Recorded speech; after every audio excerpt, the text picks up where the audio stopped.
নারী শিশুদেরকে নির্যাতন করে বন্দি করে তাদেরকে তোলার সাথে মিটিয়ে দিচ্ছে। এর নিন্দা জানানোর ভাষা আমাদের নাই।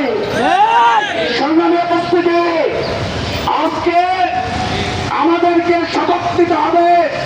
এখানে যারা আমরা উপস্থিত আছি, এই মাইকের আওয়াজ যাদের কাছে যাচ্ছে, সারা বাংলাদেশের রাজপথে যারা অবস্থান করছেন, মনে রাখতে হবে এই সমস্যার একমাত্র সমাধান হচ্ছে জিহাদ, জিহাদ এবং জিহাদ। সুতরাং উন্নতের যুবকদেরকে আজকে শপথ নিতে হবে। মোহাম্মদ বিন কাসেম, সালাউদ্দিন আইয়ুবী, খালেদ বিন ওয়ালিদের চেতনায় উজ্জীবিত হয়ে আজকে অস্ত্র ধারণ করতে হবে। ময়দানে ঝাঁপিয়ে পড়তে হবে। ফিলিস্তিনকে মুক্ত করতে হবে, আরাকান মুক্ত করতে হবে, কাশ্মীর মুক্ত করতে হবে। বিকল্প নাই, বিকল্প নাই, বিকল্প নাই।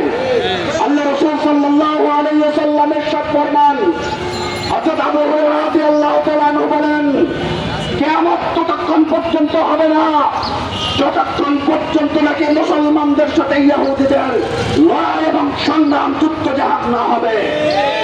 আল্লাহ রাসূল সাল্লাল্লাহু আলাইহি ওয়াসাল্লাম বলেন, সেই ভয়াবহ যুদ্ধে মুসলমানরা এত দ্রুত, এত ব্যাপক আক্রমণ করবে, ইহুদিরা পাথরের পিছনে, গাছের পিছনে তারা আশ্রয় গ্রহণ করবে।